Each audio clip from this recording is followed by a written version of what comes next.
Merci beaucoup DJ Nos. Lakana an sigira o kuma kan. Attaque terroriste munu nanga wol masir tabaw ka action ou ka riposte ou tege mun tike bamanga ci kulo koro attaque ko fe no ya ni soja ka kanyani o kuma kan Nos finintigila ka damine général la fulla bu gardi a bébé Lakana bara de la. Le ministre de la Sécurité intérieure, Daoud Ali Mamedine, Nos, Aïdon, Dounou Ayagoulouba. Police Lakaou, Nos, Basiki Kama Dougouba Kono, Sécurité intérieure, Basiki Kama, Nos, ou opération Croix Labé. Bamananga yere de Wabaoui. Amba opération ou de Bamananga Wabaou. Finitela ka munu be relevé à département naka ordre di policier directeur général gendarmerie directeur général sapeur pompier ou be kan nga joro muta ko déterminer ka kanene ni wati krengrene nunu ni au delà police opération ou ya daminer chez nous ni be katay yoro ntoko journal reporter yoro ntoko bagare o yoroin bambagaciw bon ati wule anga na wule te anga wulu ke bandiw ye moto chouena marfa ferela drogue ferela jawuli furani nunu ka marfa jo mogo lo ka moto kata mogo barake u ka bitigiw ka to ka sanu shion ka so munun ka bara yu olu ye u daga yoro la ko donu ani ni bisikia be yoro munun ka kubi saka ye Nos ya famille bala police yi jagnen damina kono sous l'égide sous leadership du ministre de la Sécurité intérieure Daoud Ali Mamedine medina kura ku fana kono kulu enfant do wayro jmendo u jigna fana bagari wi minani kede moto chouenen do wi minani marfa do sarzer do ani akli shishijugu mumi mabo akli kan au fond où il y a chaman dragi pour ceux qui jigini ni wonu nun kono nos surtout ni watina nous ne pouvons que féliciter les ministres. Pourquoi? Je m'explique. Bamaganjiou bini kobeka ou toro, ça c'est l'aide de la population envers son armée républicaine. Emanai sikana mai emana mogoye mogomi ni akaku ani hamarte ben ibo kunafoni mundi fama o klokan bini population kelo no kaka baray oni peka bamagachu toro oh andu bora feti la 6 ans ne taranga dugula do fana nanaya do fana tara yorodo déplacement chara on ale jomunun dalendu do be segi prokoto terroriste au déplacement kono fana be segu dondo wo kono o utuna ekaso kadaka e mana siga bita kofo utuna neka so ne mana siga bita kofo nga oluga bara kojugu ye bandi misani fana ka bara kojugu ye a bega bara e sariya sosoli sariya jume an be bena sariya mun ka keni lafiya ka kanina ataka u se ka nyogo retrouver u te nyogo dénoncer u se ka nyogo retrouver kadako be mako be minankeli na marfa u se ka nyogo retrouver kadaka u bega bara kojugu fana ki tu hakili ka esi bisa ka kojugu le bisa ka kewa imogo be akili yelema fura fana la o pulsuka jigi o wo kono ni wakati nununa abe en demain sécurité hukumun kono sur le plan général particulièrement terroriste minimum be du ba kono la wo misenun kono aba abaranye. Bravo à la police malienne. Nous connaissons des policiers, nous disons que nous faisons ça dana. Tellement que barakai, ma foi belle. Des gendarmes, quand un connaît, là, non, impeccable. CB, nous te redonnons, nous n'avons pas de problème. Nous sommes bara, non, à ce qu'il faut faire à dana. Tellement que barakai. Au ordre mbora ko nyomo so yoro ministère là ka se DGPN na ka se police direction régionale là nos ou ka temenay Oh, aw minnu ye citoyen simple ye k'aw da tɛ ko la bɛɛ k'i farati nin wagati la dɛ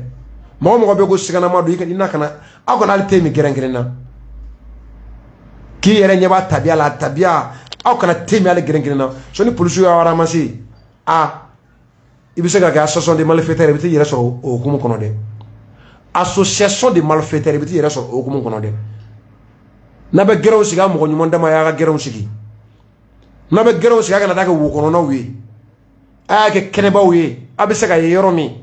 n'a bɛ yala a kana kɛ wo kɔnɔnaw ye a y'a kɛ kɛnɛkandakow ye ɲinini bɛ sen na dɛ polisiw bɛ baara la k'u fo o baara la ka ministre fo a y'o ordre minnu di o desati minnu bɛ ka kɛ dɔ ka fara sécurité ka nin wagati in na polisiw y'o baara min daminɛ an na u dɛmɛ a baara kɔnɔ ni maa o maa ye ko mɛn sigana ko ye i ka weleli kɛ i k'a fɔ ka don attaque terroriste min n'a kuma bɛ yanni an ka don révélation kɔnɔ ka ti juma sɔgɔmada fɛ senu o juma sɔgɔmada kelen n ye analyse fɔlɔ min kɛ depuis juma su fɛ fɛn ma fara o kan fɛn ma bɔ o la n ye kuma o kuma mɛn mɔgɔ ɲɛnɛmaw da tɔgɔ ɲinina ko tɛ dɛ sanga ɲinina ko tɛ dɛ n ye kuma o kuma mɛn mɔgɔ minnu bɛ an bɛ ko min kɔnɔ n'u b'a ko dɔn n ye kuma o kuma mɛn a mɔgɔw da ani n ta ma janya ɲɔgɔn na depuis juma su n ye kuma min fɔ fɔlɔ attaque terroriste yɛrɛ tɛ en tant que tel ka d'a kan n'a bɔra ala yɛrɛ la a n'a ka mɛlɛkɛw mɔgɔ sigilen kɛrɛfɛ a ŋaniya ye min ye mɔgɔ tɛ mɔgɔ kɔnɔ les panthères ont leurs traces dehors mais l'être humain a ses traces dedans nansarakan don dɛ ko waranikala ɲɛgɛn o b'a kɔ kan nka adamaden ɲɛgɛn o b'a kɔnɔ de an dun bɛ kɛlɛ mun na an ni minnu bɛ ɲɔgɔn na fini min n'u b'a don e nɔsi b'o fini kelen de don ni samabali b'o fini kelen de don bakari fana b'o fini kelen de don e mun tulo bɛ na o b'o fini kelen de don u bɛ vɛsi don u bɛ bazɛn don u bɛ gulokiba don u bɛ jalamugu siri u bɛ fugulan don u bɛ mugu don u bɛ yoro don u bɛ kɛrɛfu don u bɛ sule don ni u ye min na don o bɛɛ don u dɔ ye hali bɔlɔntama ye u b'a don e bɛ fini mun don u b'o don ne bɛ fini mun don u b'o don ɔ sɔrɔsikɛ min ka baara ye ka ne lakana o bɛ se k'a dɔn ko ne sababali ŋaniya tɛ bɔmun dali ye mais ko min filɛ yan fɛ o de ŋaniya ye bɔmun dali ye togoya jɔn na k'a sɔrɔ a ma tɛmɛ ni a baara ye fɔlɔ c'est pourquoi ni acte kɛra de kuma caman terroriste b'a ŋaniya dɔn walima n ka service de renseignement sɛgɛsɛgɛliw nɛgɛjuru sira dɔw message dɔw intercepteli o ye lakana baaraw n tɛ n da dɔw wo misɛnninw na ko dɔ intercepté o ye interceptelen ani jɔnw bɛ jɛla u daga yɔrɔ jumɛn ka to ka taa goni k'u kan o wo kɔnɔ o baaraw fana bɛ se ka kɛ kuma dɔw donc k'a fɔ ko attaque terroriste ko Amérique bɛ se ka attaque terroriste foyi tɛ kɛ a ka dugu la Amérique tɛ se ko Russie bɛ se Russie tɛ se ko Japon bɛ se Japon tɛ se ko Mali bɛ se Mali tɛ se i bɛ se min na dɔrɔn terrorisme kana don i ka dugu la n'a donna ka ban wa o tuma a baara gɛlɛyala sa dɛ ka d'a kan mɔgɔ t'u siyɔrɔ dɔn mɔgɔ t'u fini don cogo dɔn mɔgɔ t'u nasira dɔn u bɛ taa sira min fɛ mɔgɔ t'u dɔn donc kuma ni kuma n'u tora k'u munumunu u bɛ se ka bɔmu da yɔrɔ dɔ la ka ko dɔ kɛ o ɲɔgɔn si min kɛra Kati an ko mun y'an nisɔndiya an ka analyse fɔlɔ kɔnɔ la manière avec laquelle l'armée malienne a riposté d'abord la manière le comment e ka se ka k'a faamu nɔs togoya jumɛn na o kɛra i n'a fɔ n y'a fɔ aw ye cogo min juma tɛmɛnen u ye u ka mugujuguw fili ka don ko kirun mobili o falen forofɛn na explosif ka mobili fɔ a la k'o fana ladon alors an ka cɛw ye u jaabi ni kisɛ ye alors maintenant o obligera ka segin u kɔ de repli tactique en ce moment an ka mɔgɔw commencera ka u ɲini wow kɔnɔ population jɔyɔrɔ bonyana o la population ye kɛlɛ in faamu an bɛ kɛlɛ mun na ka population fana fo o yɔrɔ la ye o mun de kɛra o ɲinini bilan fɔlɔ min bɔra nga ne be communiquer officiellement kono ko do farala o bilan kan hake musara do faralo kan min ñenema minena do fana faralo kan terroriste ulay nga me communiquer officiellement kono min bora diripa yoro nos au barakele. C'est pourquoi je dis il faut saluer et encourager la bravoure des soldats maliens, le patriotisme des soldats maliens, l'engagement des soldats maliens,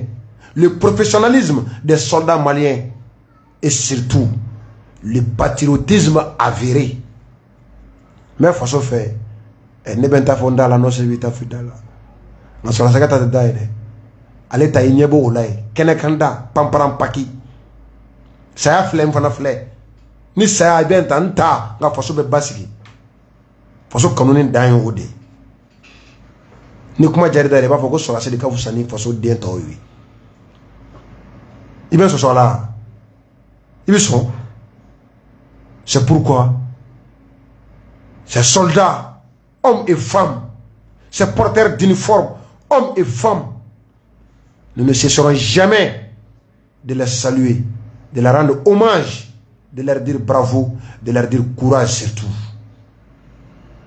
L'engagement, la détermination et l'esprit de corps qui les anime,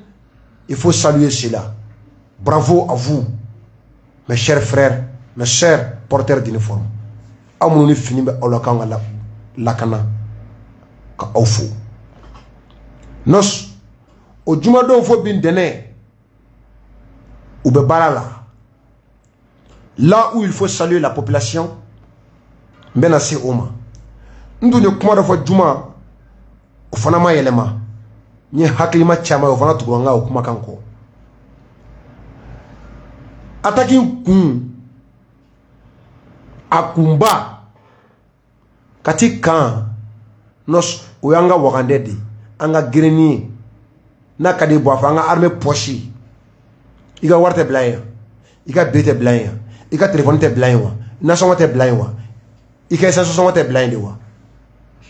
iga muso furu warte blaya de wa oh nini pochi faradu amaba oh anga ulmasiri tabaga tajibe pankurum ye mumbu ga dumuni ta kata terrain kan o camion ba nunu ye mumbu yere fana ta kata terrain kan o ga bon de transport ye matériel militaire mumbe keleke ye marafa ye marafa kise ye nos ni furu fentara bi o kan ko jeni ya me ñogo kele karate minan de bi bolo kamikaze ka do mobili kono ka buri ka nyesin yema ni mobili baduna afale furu fena ka yensoro kele banaw parce que ya me ñogo kele karate minan de bi bolo ñu o kuma kan fo min farala o kan o kuma kan kan bena kila ko di aw ma ngayen sui bena doni de nos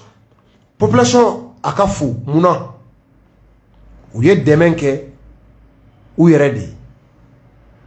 kadaka ni sigana mai finitigilakaw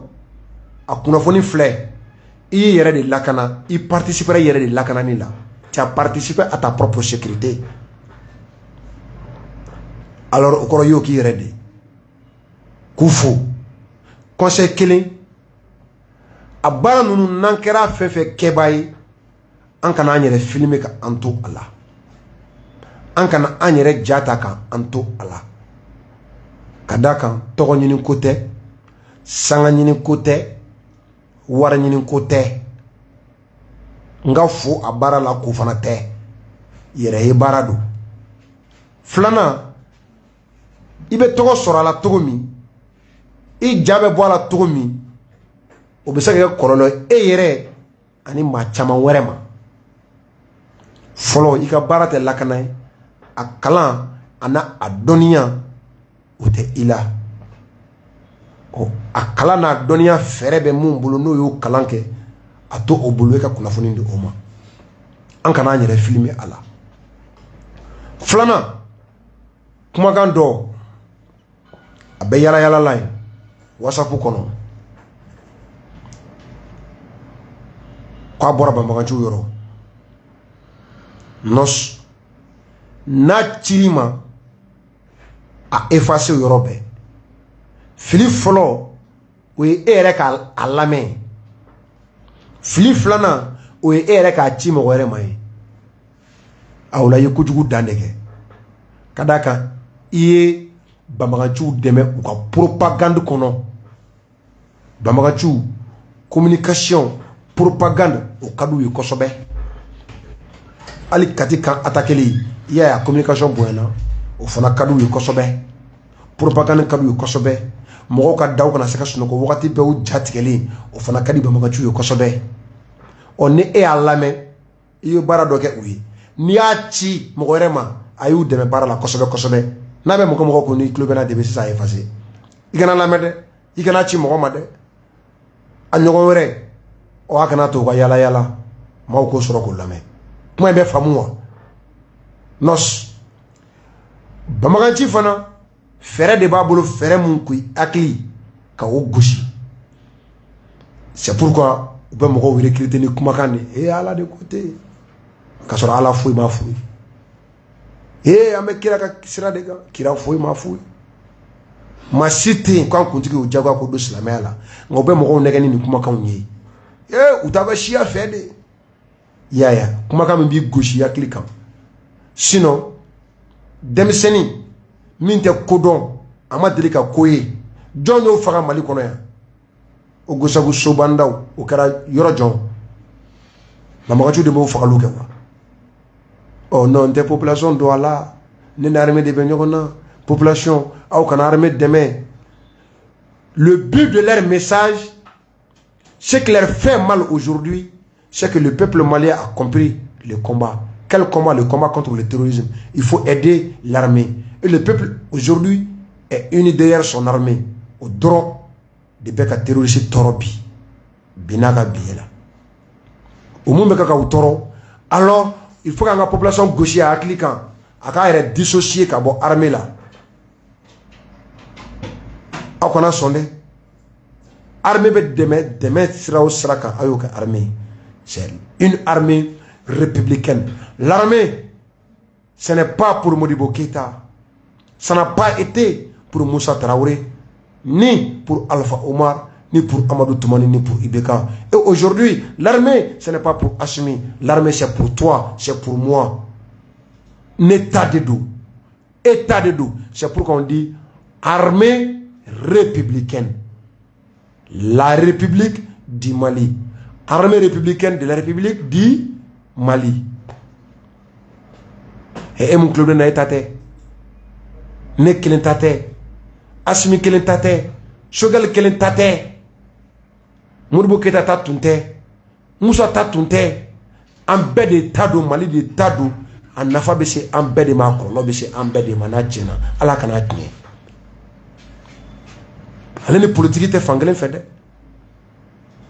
ambe haklina be fonyon ko kobela ngai ma deli ka yeko hakla o foranyon ko armée ko la malien be ba ka armée ko on ambe ba armée ko to mi ambe ka to armée ko ti foi kana bo anga armée ko malien mali kono ali mali ko kan depuis gne kadi ambe be armée mun ko o armée kelen do ambe ka to armée ko surtout aujourd'hui armée mako ba on la bi ko sobe o yo ko conseil. Révélation minkera au karam mangara fait ouverture média katita netunyenda magawla jumadon muna kati muna voiture piégée muna marfa bomu amana belelama kadekana ka ke kiw ngo anga matériel munu be kere mena munu be bulu nyini todo oh kati dunta gara do me senu fana tangera odo nganye umase ka nyesoro mangara ye mi fo ouverture média ka ani tcherno anga mangara la me ne be information ba ni ba ko fe na fi na ka fo ni ni mo wonu be ka wuli kan attaque ni ke c'est parce que quelque part où tu ni ambu buti mo anga mais information be le père no tom an jugula mo ni o dara ko ka bo o ko inkera célibado mali o ko inke mais l'état na suma bi. Et on nous voyons y a malade qui a fait. Comment que la célibataire Lorsque ça sera officiel, maintenant, même si le plateau est là, nous deux, il y a une forme, donc on officialisera maintenant. Ou bon, c'est pas tout ça, c'est pas bon. À tout ça, c'est quoi? À tout, il sera pas. Absolument. Mon gars, mettez vous fort. Mais, Malien, c'est une très bonne nouvelle. Ou bon, carrément, Toro Fao. On n'est pas dit, on est invincible. Madame la dernière fois, métaphore à voir dans le monde, on a détecté au bégo, à me tourner, sans faire comment tourner, ça dit que tout ce qui est mal là, non. Mais nous continuons à monter en puissance et à acquérir du matériel militaire. Donc, on peut carrément ça retourne dans les actions désespérées ou pour se cacher. Pour se cacher. On attaquer. Bon, il y a une base aérienne, mais c'est ça. Oui, attaquer. Tout le monde, on a dit la cause de Paradon. Au bara pour d'aller nous c'est même bon donc vous la pour trouver bara de Allahu Akbar donc on a partagé on neutraliser on les classes au marina on les classes on a aéroport sera fanam tiga absolument à la base militaire c'est une base qui appartient à l'armée de l'air malienne l'armée de l'air donc tara de coup de taille attaquer ou descendre en nous neutraliser ça ça vous l'avez bara man do de lay bara boro kala ko bara be kala be jugu ka Bora Kalama, malgré que fait ma foi, Ali Kurafondila et Beta Kalama, Bora Kalama, Yaïs, tout Baraché, Uru Boutala, Mali Army Frère. Donc, oh, ma boule tato ou la Yama Bola, Loufara, ou neutraliser. Ou Mikata, Loufa, ou neutraliser ou deux capture. On donne moins là, et ils sont à la disposition de l'argent. Donc, interrogatoire au Béquet, moi, Mouchi, ou les matériels sur le tournant. Ou les membres de complicité là. Mais à la souvent, dans les jours à venir, nous allons nous questionner dans le plateau de la faute. Nous tenons Mangaraye, ouverture média quand aye kuma min fɔ a bɛ n ka kuma tɔ ka sɔn ji la ka fɔ banbaganciw u tɛ ko kɛ ten u ka ataki a kun o dɔ tun ye nin de nka n bɛ dan ye kuma dɔ bɛ yen o fɔli o ka ɲi maaw da maa minnu yamaruyalen don a fɔli la Isufu y'a fɔ ale t'a fɔ ko mɔgɔ tɛ se ka se Mali armée la dɛ ayi ka fɔ an ɲɔgɔn tɛ ɲɔgɔn ma da an bɛ kɛlɛ mun kɔnɔ i sigi n'a ye don o don ko ko dɔ bɛ se ka kɛ nka i jɔyɔrɔ ye mun de ye o ko o kana se ka kɛ o ko balili la o ye i bɛ min kalama sikanama sikana yɔrɔ i bɛ dɔw ye don ka bɔ sugu dɔw la don ka bɔ sugu min tɛ normal kɔnɔ k'a lase faamaw ma o de ye i jɔyɔrɔ ye a ko sugu balili la bɛɛ ka tɛmɛ ni o baaraw ye bɛɛ k'i ɲɛsin o baaraw ma lakana maa kelen ka ko tɛ an bɛɛ lajɛlen o ka ko don Jijenos an bɛ don Ivoire sɔrɔdasi 49 Mali ye u minɛ sali dugusajɛ o ma kɛ dimanche mercenaires don wa mercenaires tɛ wa o kumakanw bɔra ne ka faamuya kɛra min ye a la n ye o fana n ye o fɔ yan Nations Unies jalaki fɔlɔ ye ale ta de ɔ Alassane Dramane Ouattara ale y'a ɲini Nations Unies fɛ k'a ka kuma u ye communiqué min kɛ Ivoire kɔnɔ Alassane Dramane Ouattara a ka laseli senfɛ bi y'a tile 2 ye kuna na sini a kumana VOA Afrique o ye yɔrɔ min ta a la yanni an ka na se MINUSMA ka kuma kɔnɔna kuma ma c'est authentique ou pas Alassane Dramane Ouattara a don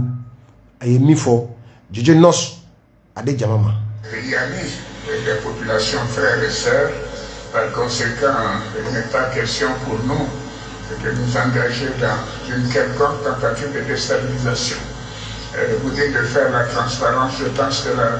c'est les Nations Unies qui doivent faire la transparence totale dans cette affaire et c'est pour cela d'ailleurs que j'ai eu un entretien avec Madame la vice-secrétaire générale, Madame Amina,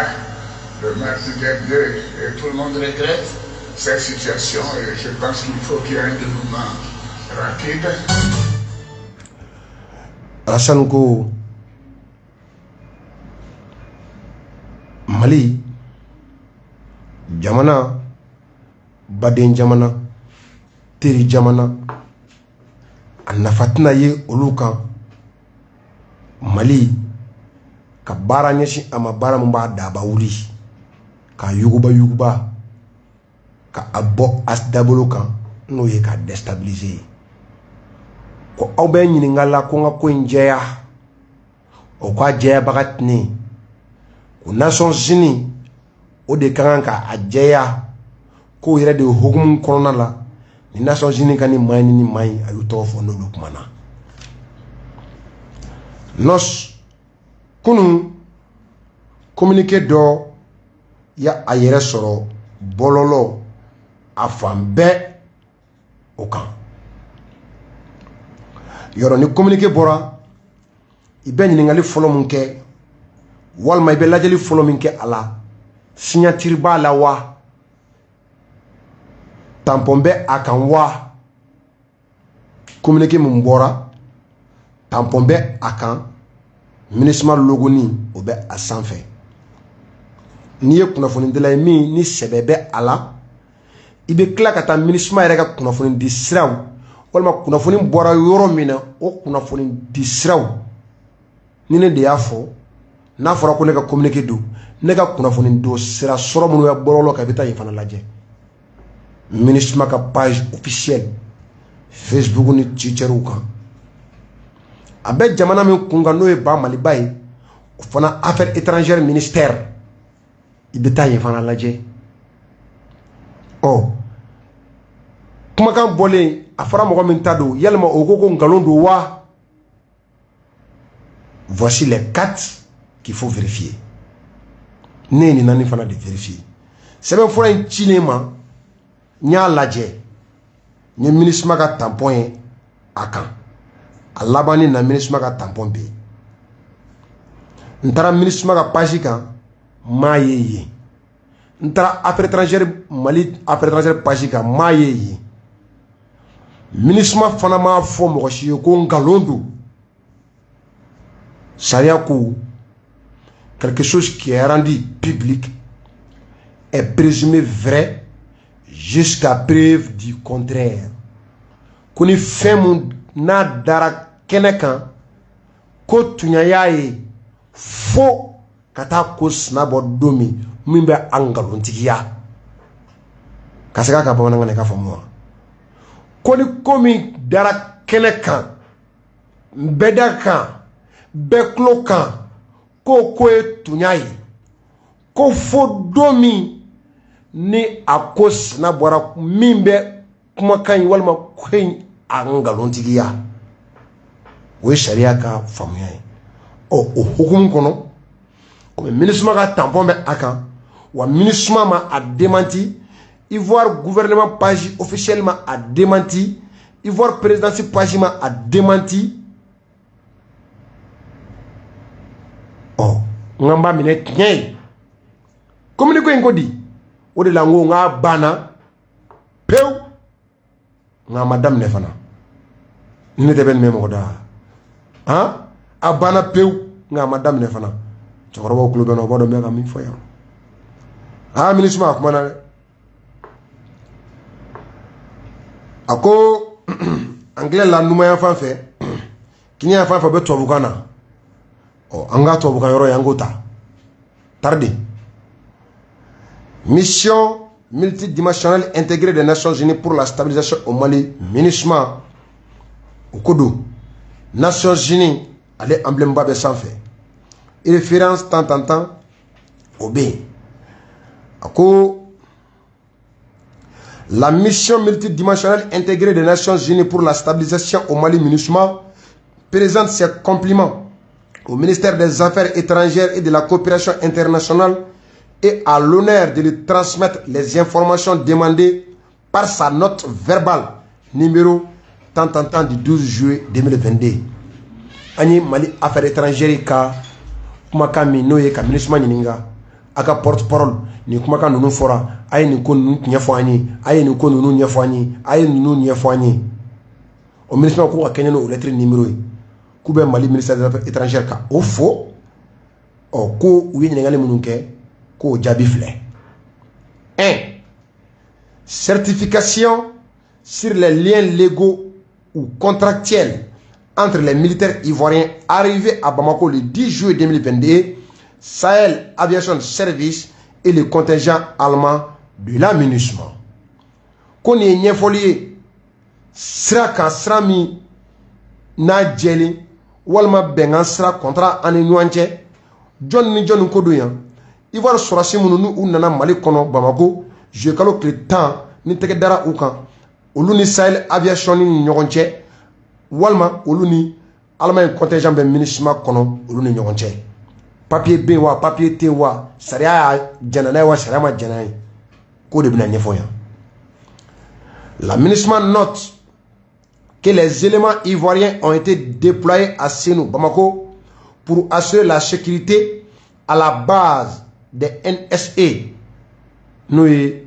éléments de soutien nationaux, des NSA allemands, dans cette même localité, au lieu de Tombouctou, où est basé le contingent ivoirien de la MINUSMA. Comme MINUSMA a noté que Ivoirien nous nana Bamako, ni teke dara ou kan, ou na kun kunye allemand,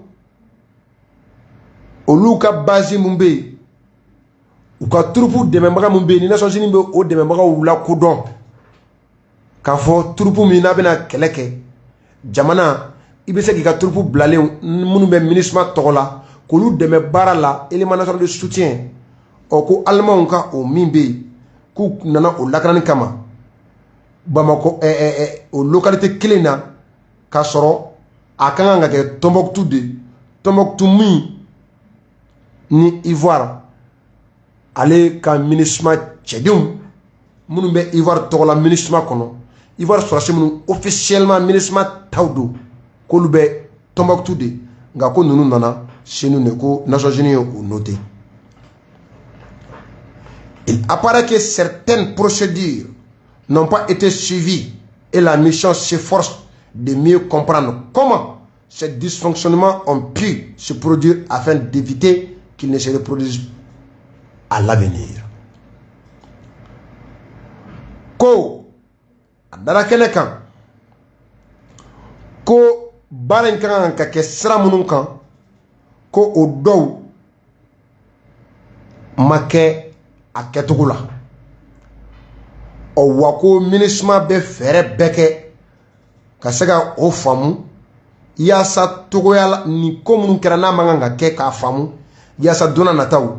a ɲɔgɔn wɛrɛ kana se ka kɛ. 2. Et relations contractuelles, sous-contractuelles entre les contingents allemands et des Tchèques. Flana, Bengan, Walma Bengan, et ne Benakan, ou Bengan no kan meta mawere no fe, no ka bega kadaga, et nega Bengan no bo o hagedian, ngata mawere no fe. Allemand, ka contingent, ani mawere ou Tchèque, MINUSMA melo de Nyefoyan. La MINUSMA n'a pas connaissance d'un contrat entre l'Allemagne et des Tchèques pour la protection de la base allemande de NSA. Comme MINUSMA te a kalama k'a fɔ ko Allemagne contrat bɛ Allemagne ni maa wɛrɛw cɛ yaasa Allemagne ka base militaire mun n'o ye u b'u ka élément national de sécurité ko fɔ ko u t'a kalama ko Allemagne contrat bɛ Allemagne ni maa wɛrɛ cɛ o hukumu kɔnɔ MINUSMA k'ale t'o kalama. Des mesures ont déjà été prises pour renforcer la gestion des NSA. Ko olu kɔni ye mesures ta yaasa élément national de soutien ninnu o gestion bɛ se ka renforcer cogo min k'o mesures talen don. 3. Nombre de NSA présents à la MINUSMA et leur lieu de déploiement. Élément national de soutien ninnu yɛrɛ dɛ ko a joli de be ministre kono anu ube yoro jumewna. Les politiques des Nations Unies autorisent les pays contributeurs de troupes et de police à déployer des éléments nationaux de soutien pour fournir des services à leur contingent à titre national. Comme ministre ka Nations Unies ka politique kono o be hagadi jamana mununi olube keleke dem blakata Nations Unies tokola dugu la kelela o be hagadi a dugu ma o be keleke dem munun blakata ou yera ka dugu tokola kama wala blakata kata o keleke dem deme kobo o hagadi abe famu. Chaque contingent a la responsabilité d'informer l'administration tous les mois du nombre de ces éléments nationaux de soutien déployés selon les déclarations des contingents. Au mois de juin 2022, le nombre total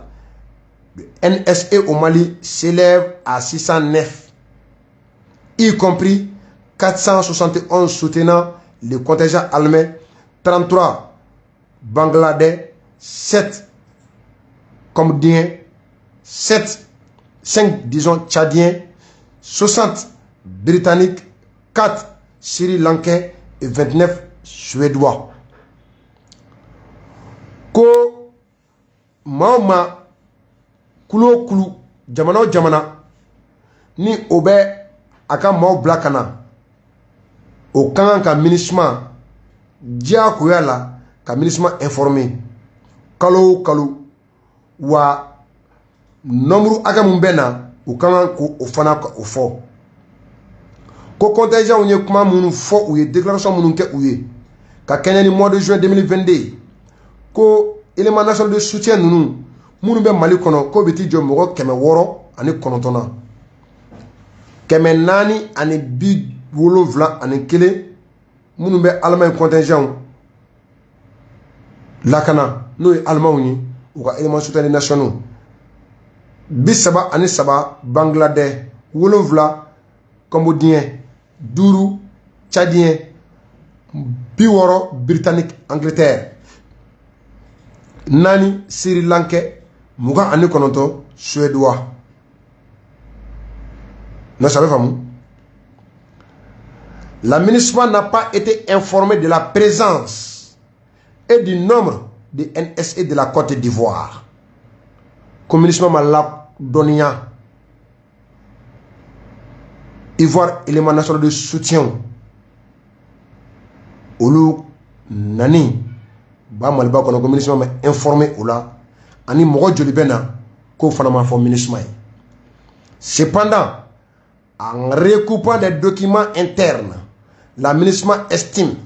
que le détachement ivoirien s'élève à 50 hommes et femmes. Kouye kuna foni munu ta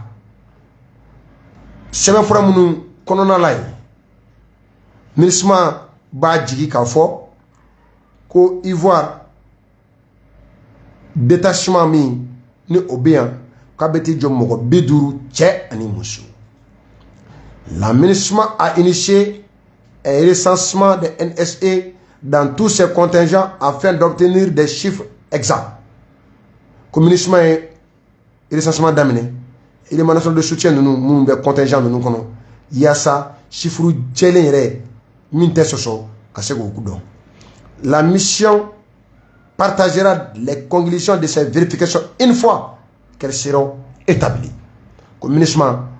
ka nae jabe munu soro nuna kana oda ko kla anima on nyaonje. La mission multidimensionnelle intégrée des Nations Unies pour la stabilisation au Mali remercie le ministre des Affaires étrangères et de la coopération internationale de la République du Mali pour son aimable coopération et saisit cette occasion pour lui renouveler les assurances de sa haute considération. Bamako, le 22 juillet 2022. Nos. Nous commençons démenti follow din denendouin débat bora kuno phobie ama démenti ni par ministre ni par la Côte d'Ivoire. Nga ne fana ko ni maye ministre ka page officielle kan maye fana Mali ministère des Affaires étrangères ola nye ma do wele na foni dilado mi naka kuna fonu soso to foite ala akoma nos ko ay sɛgɛsɛgɛli kɛ affaire étrangère kɔnɔ u ko a ma ko awɔ ko ministre ka communiqué do ko nka u yɛrɛ m'a bila u ka page officielle sanfɛ o y'o fɔ n ye bi tilekan ni o la o ye n ka sɛgɛsɛgɛli ye n ye sɛgɛsɛgɛli mun kɛ n ye tampon lajɛ n y'o ye ka page officielle lajɛ m'a ye ka a lajɛ tuguni ma démenti fana k'a fɔ ko nkalon don ko tiɲɛ tɛ an ka communiqué tɛ m'o fana ye Ivoire k'a fɔ ko ministre ye nin min fɔ ko ministre m'a fɔ walima ko nkalon don m'o fana ye on bɛ turu min kan k'a fɔ ɔ tiɲɛ don fɔlɔ fo n'a sina bɔra don min ɔ n'a sina yɛrɛ ma bɔ ɔ nin ye nin kuma bannen comme Ivoire o kɔni kɔrɔ soit ministre y'i cɛ ka bɔ Ivoire kɔrɔ walima Ivoire laxisme total dan bɛ Ivoire ɲɛmɔgɔya la ye o fila dɔrɔn kelen don dɛ soit Nations Unies y'i cɛ ka bɔ Ivoire kɔrɔ u kɔ dalen dɛnɛn na walima Ivoire yɛrɛ maraso ɲɛmɔgɔya la laxisme bɛ yen kana segin an ka kuma in na dɛ depuis dɔ fana ma nin f'i ye Nations Unies a kelen don Suba mara tɔn ye Suba tɔn don maa t'a kɔnɔ ɲɛdɔn ɔ nin kɔni nin ye o kunnafoni ye mais min tugu o la Assimi Goïta sira min daminɛnen don Togo Fort Gnassingbé fɛ o sira Assimi ka a jilaja o fɛ négociation ko dɔ ye Amadi Jalaki ye nga i tɛ wɛrɛ kɛ bɔgɔbɔgɔ Amadi Jalaki don sa nka misitigi o i kana wɛrɛ kɛ bɔgɔbɔgɔ bamanankan don munna ka d'a kan n'i ye ni ɲɔgɔnna sebaya sɔrɔ k'i ta kɛra tiɲɛ ɔ i b'a yɛlɛma ka hɛrɛ dɔ sama a la diplomatie sira fɛ kuma bɛ faamu wa an Ivoire an tugulen don ɲɔgɔn na ɔ an bɛ se ka nin ko yɛlɛma ka hɛrɛ jumɛn sɔrɔ a la Assimi bɛ o dɔn Sogɛli bɛ o dɔn Ablaye Diapo bɛ o dɔn ɔ an ka o hɛrɛ sɔrɔ o de ka fusa ne ka faamuya la faso ma diplomatiquement ni communiqué ni tɔ bɛɛ nin jɛyara ɔ Mali ta kɛra tiɲɛ ye ko Mali jo don o jo dira ɔ Mali ka o jo yɛlɛma ka kɛ hɛrɛ dɔ ye ka sɔrɔ ka di fasoba ba Maliba o ma hali ni o y'a sɔrɔ action mun enclenchera justice fɛ o tɛ se ka lajɔ bilen ka d'a kan la justice est indépendante kuma bɛ faamu wa ko ale kanabilalen don ale b'a yɛrɛ ye sariya ye min fɔ papier kɔnɔ ale b'o baara de kɛ a tɛ cɛ lamɛn a tɛ muso lamɛn kiri kɔni ale ye enquête dayɛlɛ a ko la o fana kɔni bɛ yen wa maa tɛ se ka kiri lajɔ wa kiri ale kanabilalen don nka n'an ye se kɔni sɔrɔ k'an ta kɛra tiɲɛ ɔ Assimi k'a lajɛ Sogɛli Ablaye Diop u bɛ se ka nin sebaya in yɛlɛma ka kɛ hɛrɛ dɔ ye diplomatiquement an ma cogo min ka gérer diplomatiquement ɔ o hɛrɛ bɛ sɔn ka bonya ni cogoya wɛrɛw ye ne ka faamu na dɛ a bɛ se ka kɛ n ta nin ye nkalon ye o bɛ faamu a nɔs o bɛ ji dɔɔni di yan nɛgɛjurutigiw san b'a sɔrɔ crédit b'u kun ɔ nin y'a dɔgɔkun fila ye u ma temps sɔrɔ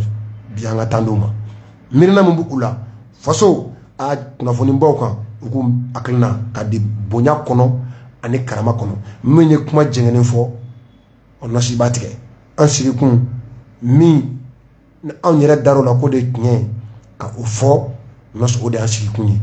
yaasa ala ka kanu ani ala ka dɛmɛ an bɛ se k'o sɔrɔ a bɛ faamu wa an tɛ politiki kuma la tonton Amidu Tunkara nɔsɔn fa don hali seli la an ye ɲɔgɔn ye an ka dugu la yen mais ale bɛ a bɛ n terikɛ de ko Siriki ale n'o de bɛ kunkilenna kelen na yiriba kɔrɔ awɔ n bɛ n fa don dɛ hali n'a sɔrɔ an ka hakilinaw bɛɛ tɛ kelen ye nka n fa don dɛ ani Bubula Kutubu ni Zamaniyaw hali n'a sɔrɔ n'o fana an hakilina tɛ kelen ye nka n fa don ka foli k'a di a ma ka Claude fana président Sori Kasoge le chef protocole Boutros an b'a a fana fo a n'an fa Papa Bouyaga fo fana le président d'honneur de notre mouvement, de notre association CDR. Sans oublier le porte-parole, le grand guide Mohamed Issou Bathily Rasbat afana ka afo chapé afana ka foli ka aduma nos ibeji dondia ngo ken ka kono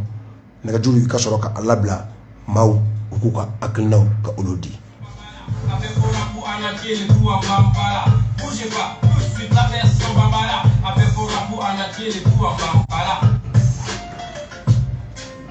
Bismillah, Befora Pukabo Punasila, Munu Tetaka Nateka Kibaru Wala Wala. Oh Bismillah, Befora Pukabo Punasila, Munu Tetaka Nateka Kibaru Wala Wala. Mama no Pogo Dubu Blaga Salada Uli, Sao Sakla Gaba Mali Karambulo da Dubu, Kuratika Ju, Yanimagoro Ani Bibi Guru, Muteni Kuratia Koro, Malion Guru, Ralvetia, Wati Bedokera Ansingena, Tutala Kitala Dokera, Malian Desingena, Ralvetia, Mawa de Don Fatula, Baladuri de Betien, Nimpuatia Samabula, Nicaragua, Sudan, Salon, etc. Nous ne faisons pas Macamanda et Betien Coina, sans problème que les policiers qui les donnent, que les Maliens Bega pour le depuis faire Bakli, ni quartier pour dire pour y continuer, alors à savoir sa peau, Cabo Carabi loterie, l'énergie du Mali Kabala est procurée, l'énergie du Mal au Kabala est du Bourguré. La communication soit gagnée sur la Poitiara, la Malienne était à Bourguré pour le Guénéara. Il y a plus de one assassin et Bekasila, Yamana Yama, ou la Capelli de Valide Coina. Parce que Galéa pour la Galéa, Galéa pour la Malien Moulino, ici, Galafia, Malien Bekabi Galéa pour Sini, Telekama, Sini, Mali Kama, Sini, Mali Kura Kama. Gamanya Malien Beka, Dogayemo Kalaje, Premier ministre, CNT Kangalaje, Mali Kura Poko Kura, Kanga Dogo, Ausalaula, Kakeni, Jamana Galéa, I Dogo, Ausalaula. Parce que Bala, Yadi Bala, I Doni Walla, Mamina, Faso, Galéa, Doga, Duntala, même Mali fait Mali Gadi, Okabo Dala Mala, Mali Kano, Faso Kano, Okado Kewalela, Moi today, you don't have one to do more, Mali Kura Nala, Alibi Anga Doni for, Mami Mana, Uliga Doge, Gatabo Koroke, Easy Jani, Jamana Kalfali, like Kano Koke, the Maso Soko Kennedy, Albi Ama Fenye, Sikaselu Betodi, Mano Mefeka, Sikaselu Pujato, Amefeka Puro, Burutoy, Bao, Nago Mali Kura, Ate Hode Yatoy, Yasantan, that get one came Manila, Binani Juni, more for a two big Manila, Yasantan, Yansube Dagal Fasola, Santa Ansa, Kawale Jubu, Manila, Yasantan, Malibe, Nakana Baliakele, Nakele, Nakana Baliakele, Yasantan, Malian Jamani Shubora, Franci and Civil, Malian Jamani Ningora, Santa Colonel Free, Jadisu Dubuchi, Jadisu Foro Guinea, Jadisu Yalu,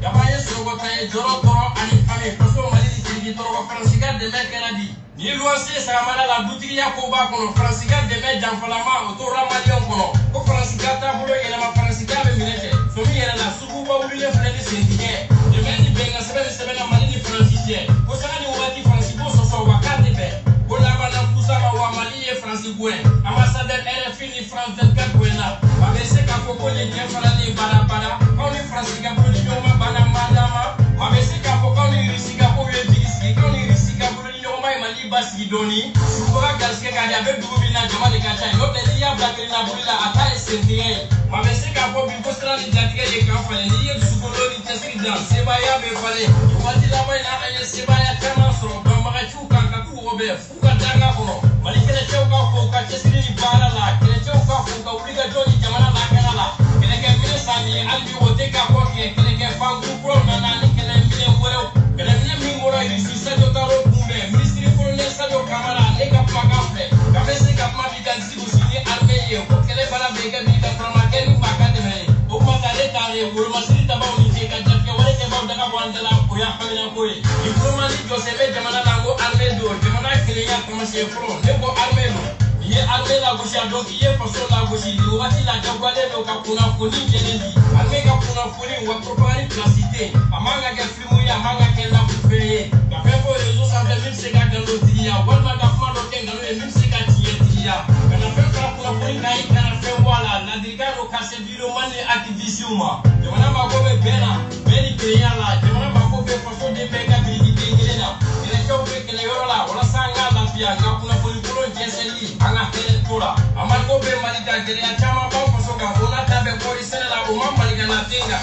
I call your cross from Yamako, call your floor, Maliki Laukafu. Alaka Sunalo Timo Gudama. Merci beaucoup DJ Nos Saramani an ji sɔrɔ alhamdulillah Bokar pe dan Nos ka foli dama kuma ɲɛ bila la an ye min fɔ sugu kɔnɔna gɛlɛyaw ale ni gɛlɛya wɛrɛ minnu bɛ a ko ale yɛrɛ taji feere revendeur do ale yɛrɛ y'a jɔ a gɛlɛyara an ye min fɔ kuma ɲɛ bila la an ko kuma ko sɔn ji la nɛgɛjuru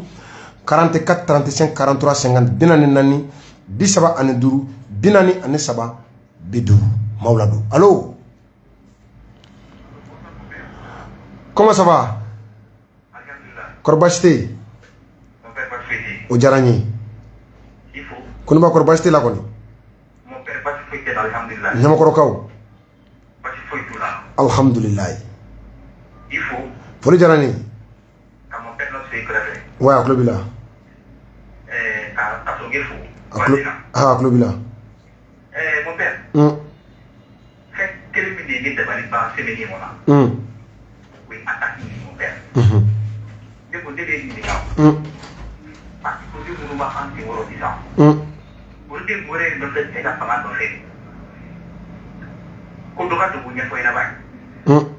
n'olu bɛ se ko la dugu kuturu jira olu ɲɛ la dɔ tɛgɛ bɔra ka wagati mon père il est hakili to olu tɛ ka kun fo la ni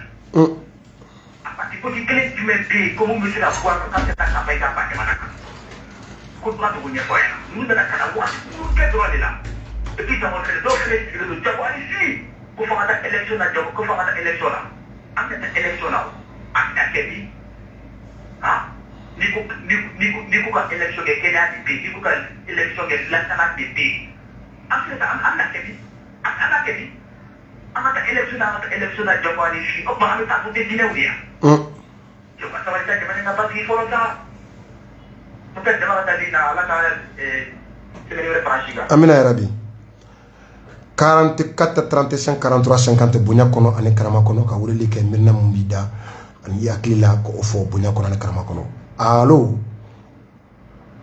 allo tɔgɔ ni jamu ka wele ka bɔ min? Mohamed kɔrɔ baasi t'i la? O diyara n ye a tulo b'i la.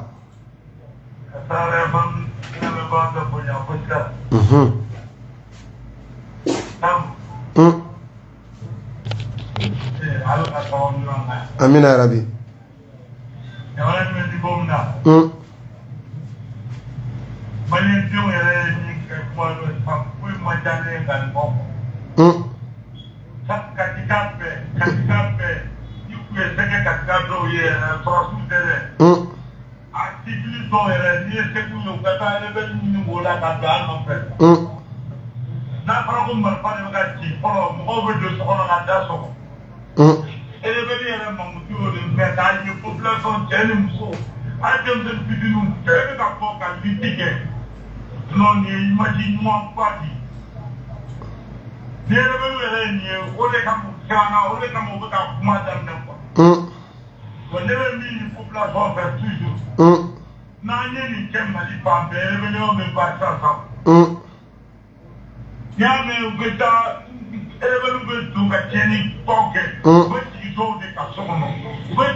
Amin. Amin.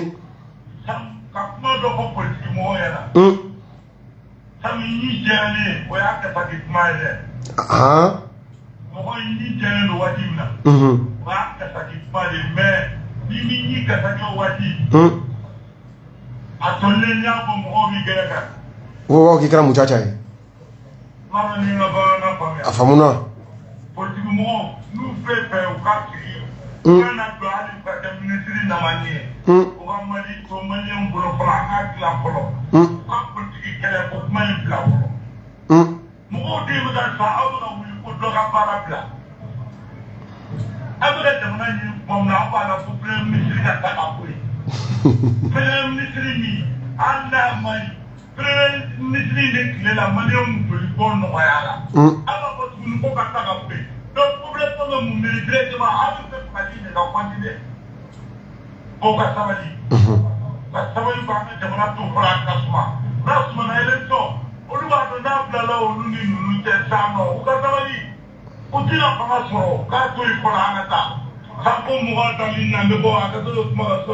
Merci beaucoup.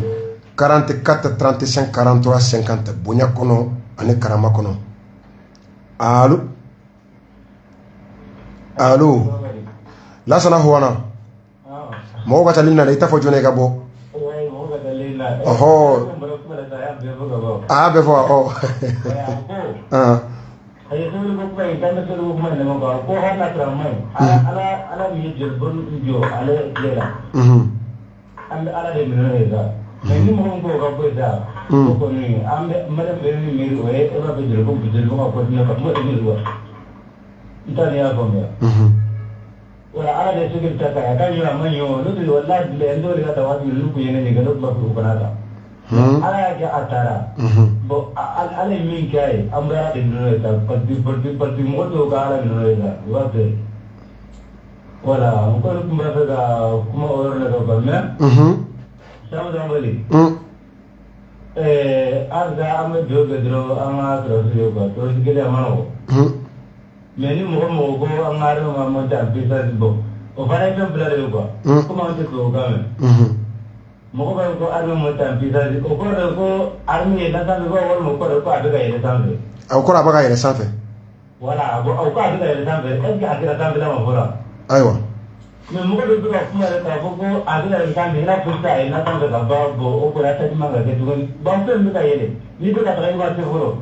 bo fe me man tro la go ni ga de ko fere me ko man tro la go ni ga la ni no ga you di ka ila dan fere bo mo kumbe pa mo la ma ke ro le ko bana ta da lo o ko na bu cho nan ta cho ma ni ke le aywa apura ko da ile ko re ma bo wala bo di ka au ko ni am do da ro ke sunga ke to ni ke le ya ani ran tuna mo ko le polisi mo wo le ka mo cho ko do ka na ma ti le ta mo ba ko ko do ba ga di da do tari pe mari ko dongo ko duba no kai akata la fo kita langa elton ko na duba fe tari pe be won ma ke tari pe da ko ra jo mo ka ke ado ko no won ma dubu se be ra mo ko pla mo to ra ke ba ko ga te ga yo population do ko nge boy jari su do no be tra ka fo par jari sa dem ni ore nor la fo ke to me ke mo to fo ko be ta do Kalau kakak pelajar lupa dulu kita mau berapa apa, kita dan dulu ada boleh.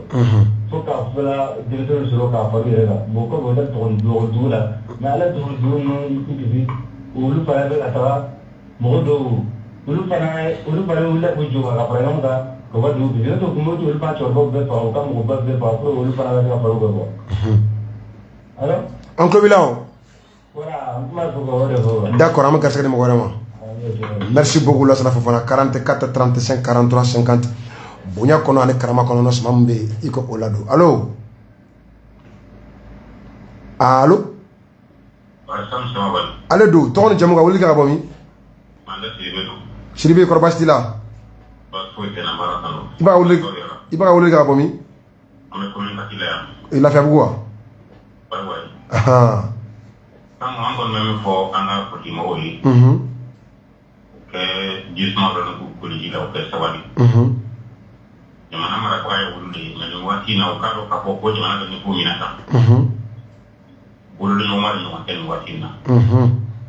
Mo ko te ko to ba na ma ko wala ko mun ko ma ko le raga ta ko yi. So ba jorom na mo ko la ta fi ble ka ti kan joron ge ina ko so ba ko. Ambe mi fa fo anga kulusina kanya nyara mi mun ga ngap no wote posu sila so na no uka dobo so kama na ni musta sima na ke kontrol de kanya ulu jolu do droga di atu pare ni ko ni strong mun tari tu wa ulu kana so ko no la ka ko en do be ka kenyo ni du fi mi lo bra mo lo trafika foi popula donc le moitié na fu ka le ko e yere yin de be na wa yin tin sa yere yin de be sa gila bena folo bulle ka ko bulo ma donc u kala je o ke u ka bor tabulo de man wati aletara no ska sana makna kumala 44 35 43 50 bonya kono ani karama o kono allo allo ton jam ga wuli ga bomi allo ton jam ga wuli ga bomi Jibril tara ka banyama koro ikara do faga Jibril gara do faga foli jarani I ka radio faga Jibril, I ka radio mɛnɛ na faga. Écoute, wala ma téléphone bɛ écouteur la. A bɔ écouteur la. Allô. Voilà, souvent manche de b'an bolo n'a bɛ dɔrɔn an b'a dɔn. Voilà. Kuma b'i bolo. Awa fo ka walima dɔ jɛn ka taga bolo kan. A diyara n ye. An bɛ dugawu kɛ. Ala ka jamana in bɔ. Maya bɔ Ala ka bɔ, mama bɔ Ala ka bɔ, Ala kana tɛ dugu bolo. Ami. An bɛ dugawu kɛ Ala de sira an bɛ bɔ sira o sira fɛ Ala b'o tan. Amina amina. B'aw fo. Ni faamuya ka kuma na. D'accord. O doit être Togo bila fɛngɛ la wa ou bien. Ayi. Laɲini kɛ Togo ka kuma ni ɲɔgɔn cɛ. An de y'a laɲini kɛ. Ala ka hakili ɲuman d'aw ma. Amina amina. E yɛrɛ banna kuma na ni i bɛ jo sɔrɔ fɛn dɔ la. I b'o jo yɛlɛma ka kɛ i ka nafa la. Ala ka nafa la quoi. Amina amina amina. Merci beaucoup. 44 35 43 50 bonya kono ale ne karama kono no smaw la do allo to ko jamu ka wuli ka bomi Amadou Sanogo ka bo senu Sanogo auzubillahi minash shaitanir rajim ni fana bashi karana sansani e ifa ka baro mumi da sola a diyara n ye o diyara n ye amina amina amina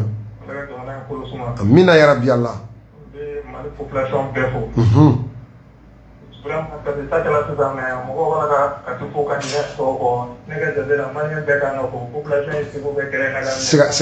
siga t'o la wallahi wallahi parce que n'i y'a jateminɛ dɔw y'o seko kɛ tiɲɛ don kana ɲinɛ mɔgɔ kɔ minnu y'u jɔ ka marifa ta k'u kɔ da verisi ninnu kɔ siga t'o la n'o ye Bayangara kɔnɔna ni ɲɔnɔ kɔnɔna ne yɛrɛ dɔgɔ brigade n b'a dɔn minnu bɛ marifa ta k'u kɔ da o kɔ la i yɛrɛ b'a dɔn k'a fɔ adamaden cɛya dan ye cɛko dan ye yɛrɛ bɔ ye n'o tɛ bɛɛ b'a dɔn k'a fɔ maa ninnu ni labɛnw bɛ ɲɔgɔn na ni n ta ye ɲɛ yɛrɛ tɛ ma se k'i kɔ da o kɔ la vraiment mɔgɔ fɛn caman bala ka fɔ mais population jɔlen don hali bi an bɛ dugawu kɛ an ka armée ye ala ka sankɔrɔta d'u ma tiɲɛ yɛrɛ la n bɛ to k'a ka émission lamɛn n bɛ kuma kelen kelen n'a ka kumaw na mun man di n ye fiyewu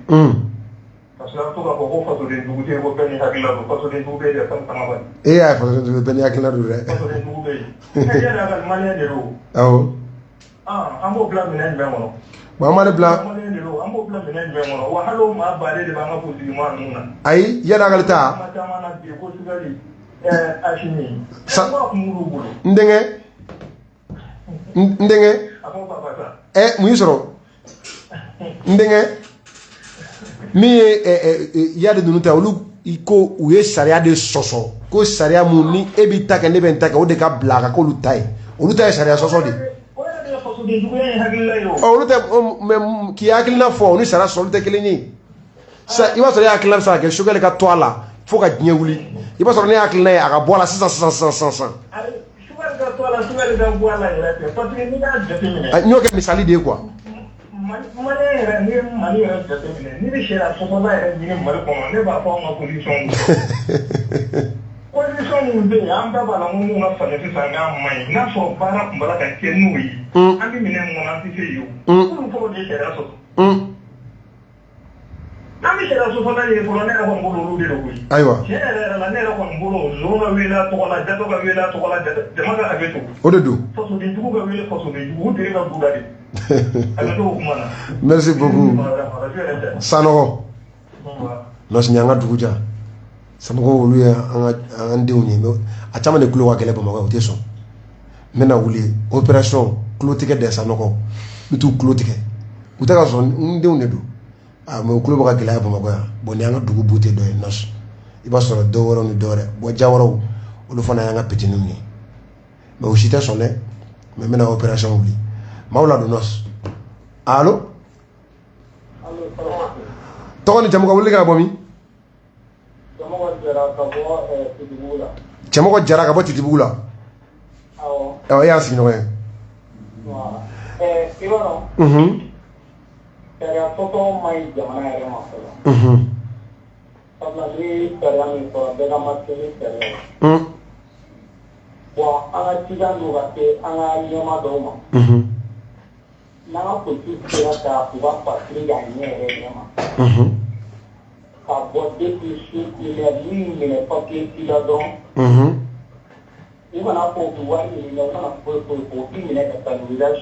Ni papier ti là. Quand je le montre, il me l'a pas chier. Il peut être le monde qui a dit de la télé, il peut être le donc, il faut que je la dans la partie de joueur. Il can comment que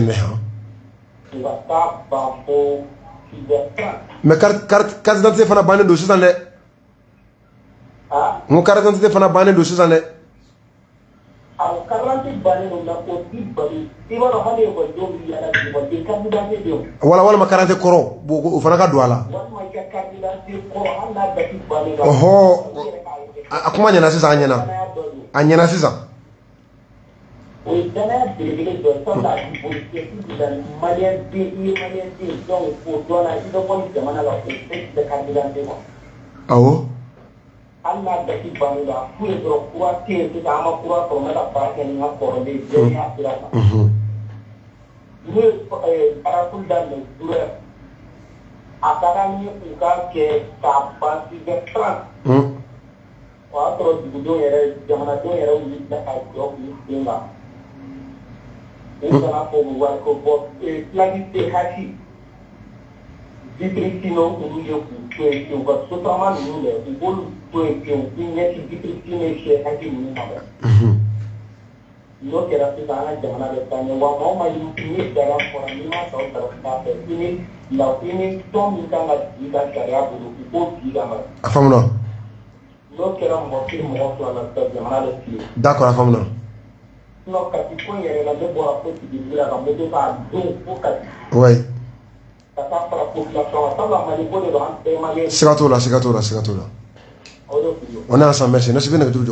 mais y aura un d'offre à New York. Dans ma gifle, on est qu'à famille quoi. Comme finit tout faire club Anna. Malaya. Plaquité mobile muna. Wala mana vitri féminin do. O tema do rosa pour jouer au fier. Bamanga chubudo ne ma dala bamanga chubudo vitri fumé kono parce que wara vitri fumé mali policier a do rasro villageo ne ma dala yega vitri fumé tike do ni ka to ko ban itrega vitri fumé tike do ga do ko uya do rasro pir o kene wona mali policier nu ka kobe vitri fumé tete mo ni na ma de abada ika feje no ka o ga vitri fumé ndo o tete mo ni na ma de o bo lajo donc en connaissance de cela ce qui bamanga chibina son kado vidéo filmé kono wa ke mo kote pa bamanga chibla ke wa fana butala mo kote somi ou la commune ba ke o keto kadela ina vidéo diamani ndo wala ma moto ere ko fe mo pour mo kana soupçon ta uka sika donc en bede kan nga vigilance ou yemi ko na fa kan nga kede mobile kofru ko dale adu mono ko la je bomu gone ndo wa kofru ko na ma fa marale ndo wa ko be cheji ko na ko be to di ka po corona ka be de tirer ka be de laje partout ni karate ma sori bolo chene ka marani dugu ka je bo karate ko fana ka do ala de bo al karate ko yoro 100 ans 100 ans duru temeni mali karate ko baya yi samuwa temeni mali karate tika jalan kundu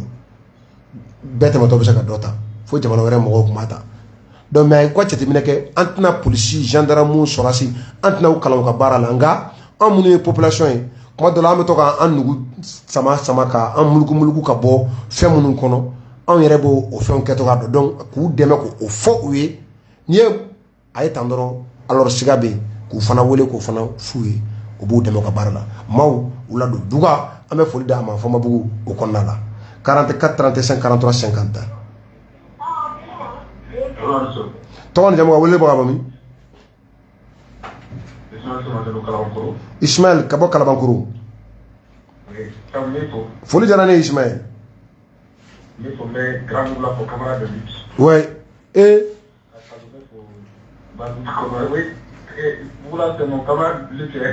ah il n'en est pas attention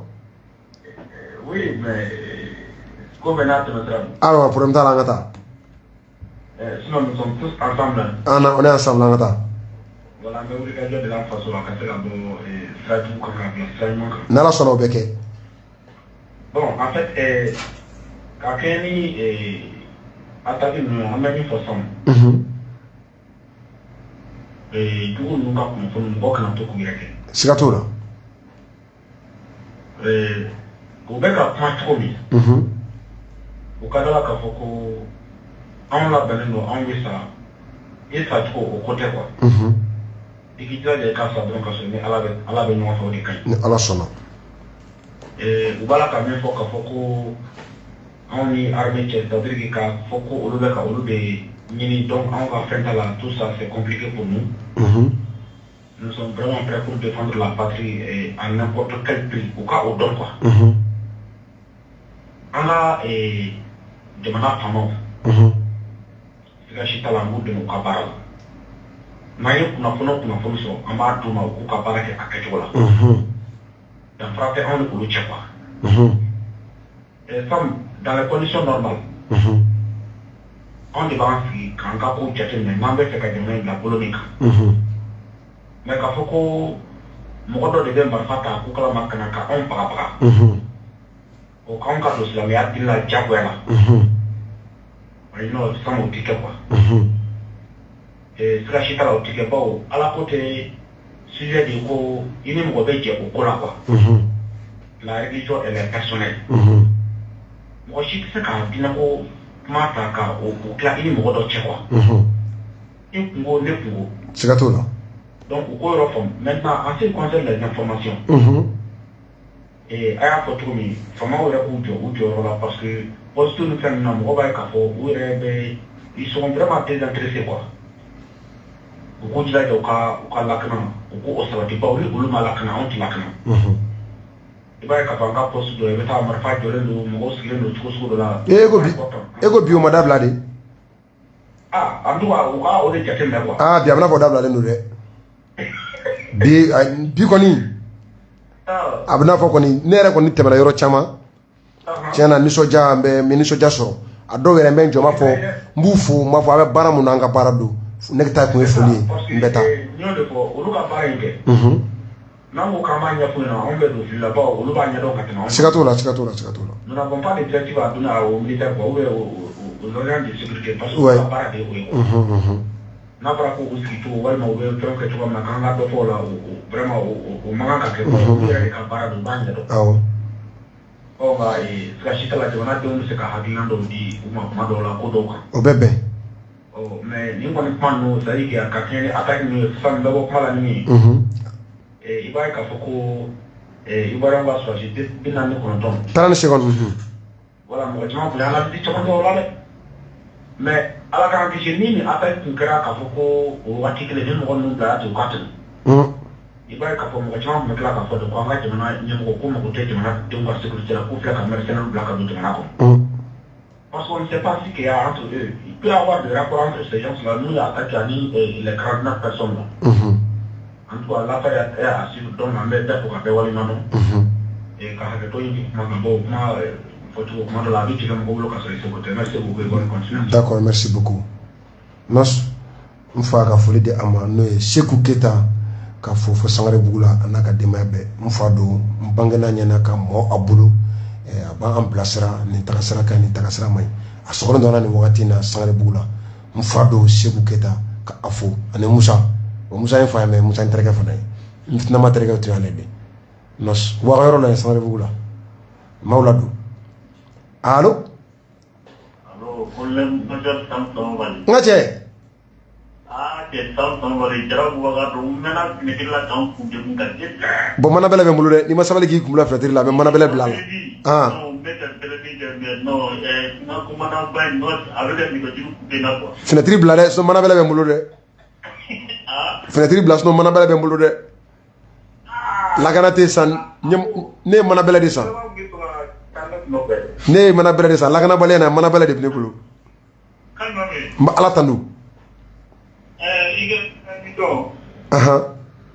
vraiment ire ka kuma do awanya kai awanya kai wati an ta te ma do ni ne na do ma do eri ri la ta do ni il donne par là, comme il est là, il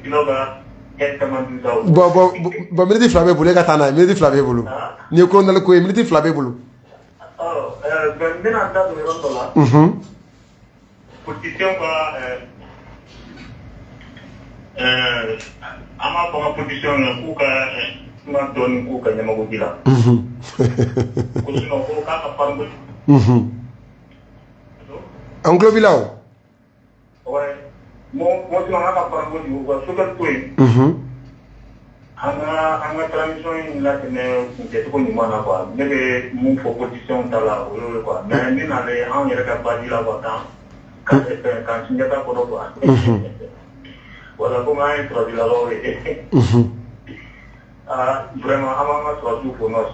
ben tam abe amu foire vraiment mon tara pour la météo que ala ku jingiro amina ya rabbi allah anti la mo ne ta pour ala ku souffle balu tomatuma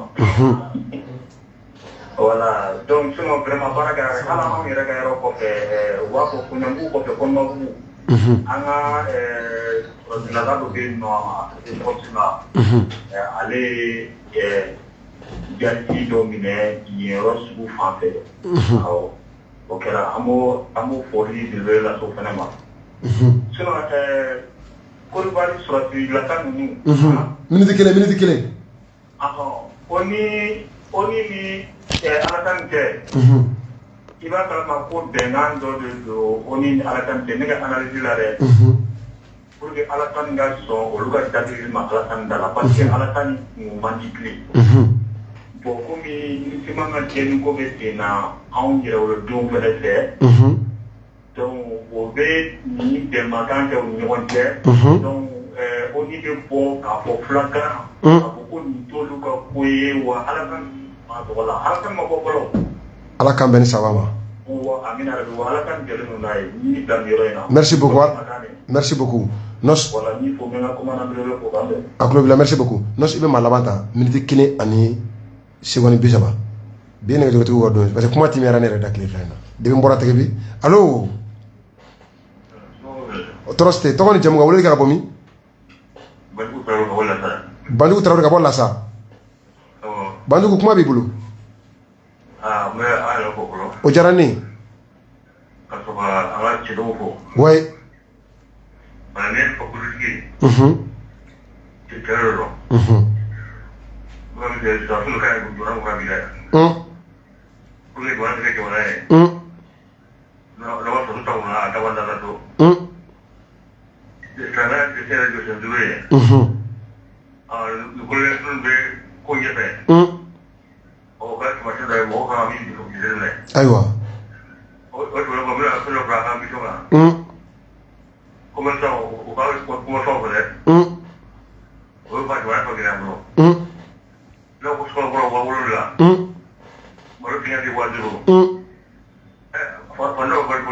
est-ce que jamana exonération di uma walma ka dobo douane pour que vous soyez noya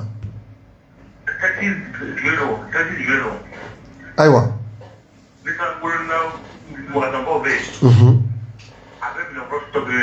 an ko gouvernement ma ko fɔ an ye n'a sɔrɔ u ye exonération du commerce ma ka dɔ bɔ minan sɔngɔ la ka sɔrɔ k'a f'u ye u ka a feere ni prix la gouvernement ma se k'o fɔ an ye fɔlɔ.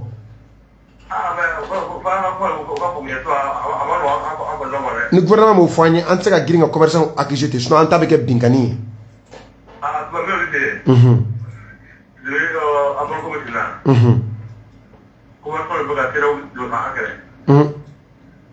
parce que pour ça va tomber avec position en bois aywa mais il faut afamuna Traoré afamuna merci beaucoup Traoré merci beaucoup nos ñenti ma la way sunna tarade wa anga kilenta nos ko ay ñaw da bo fo mena ba ay fo na ala sona jumado politique ambe do gono doni anda inen do de politique mo ko sogalite ko aka démissionner M5 kumana Jamil Bidar kumana sogel yere ay fléché fil sente kono mais ne bolo na patene shila sogel mi fo pour moi atumanga ka fo o ka tila ka fɛn si présidente ma ne bolo premier ministre kuma tɛ o ye o ne ka faamu de n'o bɛ n kogoya ye i bɛ hakɛ to sabali mana miiri min na a b'o fɔ dɛ n ka ala ka kanu sɔrɔ ani ala ka dɛmɛ ne ka miirina n'a tun man kan ka o kumakan nin fɔ élection kumakan ye a ye min fana fɔ sun na ne bolo a man kan k'a fɔ mais pour la stabilité ne ma sɔn ka a latɛmɛ sun na nka jumadon an b'an ko politiki a baji la salamuna wadada a luta kɔntinu ɲa